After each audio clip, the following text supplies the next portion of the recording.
Hey guys, today I'm doing a first impression review of the Rimmel Stay Matte Foundation, and this was $8.99 at my local drugstore, and it claims to be a feather light liquid mousse, blends flawlessly for natural looking all day shine control. This has been getting a lot of buzz all over, so I wanted to give it a try because I'm always in the looks for a new foundation that's going to keep me oily free throughout the day because I do have naturally oily skin. It says its silky smooth formula leaves a perfectly matte baby soft finish. Its lightweight texture won't feel heavy or greasy. I'll be the judge of that. The color I bought was 200 soft beige, and they do have 8 colors to choose from. All that I have on my skin right now is just the usual daily SPF that I use, as well as a moisturizer and a primer. And I'm going to use my fingers to apply this because sometimes I notice that when I use a foundation that's supposed to be keeping you shine free throughout the day, if I use a brush sometimes it gets too drying and I just look super dry afterwards when I set it with a powder. So this is just the first this is literally just the first go, and I can tell it's really creamy and a little goes a long way. It feels quite thick and I'm not really sure how this is gonna set, but it doesn't say that it's going to be a powder finish, so I'm guessing this is expected. And the color that I chose seems to be pretty good because the one up from 200 seemed to have a lot of pink in it and it was really dark, so this seems to be a good color. So I'm just going in and blending this all out. It seems to be kind of never-ending blending, but maybe I just put a little bit too much on. So here is a side-by-side of the foundation and without. It seems to be a really nice coverage. I'm just worried about how this is going to set because it still seems really dewy, and I feel like if I were to do this, I'm moving the foundation around. And the good thing about this right now is I do have some scarring right here right now from a burn, a curling iron burn, and some little acne blemish scars that I have right now, and redness around the nose. So it did a good job at covering that up because you can't even really see them anymore. So that's a plus.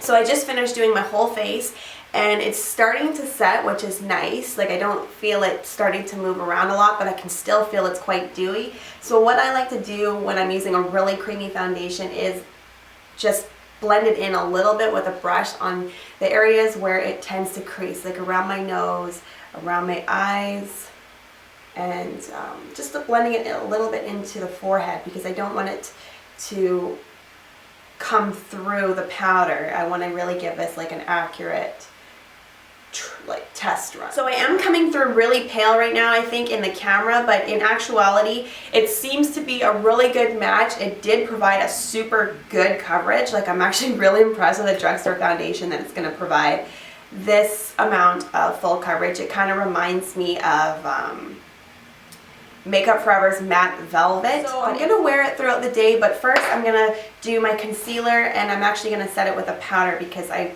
would always usually set my foundations with powders. To stick with Rimmel format and Rimmel products, I'm actually going to use the Rimmel Stay Matte powder, which is a pressed powder that you can use to touch up throughout the day, but I'm actually going to use this because it's a transparent color and use it to set my foundation. So I've never actually, this is a new product, so I happen to have it, so I thought it would be perfect to use it to set the foundation.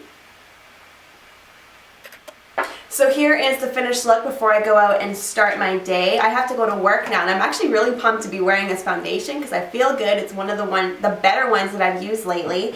And it's about 11:30 now, so I'm gonna go. I start work in an hour, and hopefully I don't have to touch up. I will keep you updated, but I did use all mattifying products on my face. So I used a really matte bronzer, a matte blush, and I just used a little bit of contour powder. So let's hope this works. I will check back in a couple hours.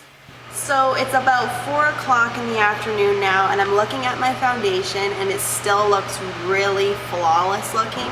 Or if you have blemishes, you can kind of see it's doing a really good job at covering it, but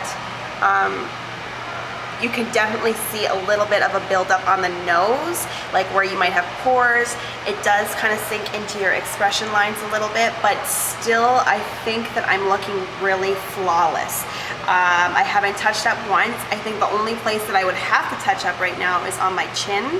And overall, I'm pretty impressed with the foundation. I just think that it looks pretty flawless, but it is starting to kind of separate on the nose. So what I'm gonna do is kind of blend it in with my finger a little bit and see how it wears throughout the rest of the day.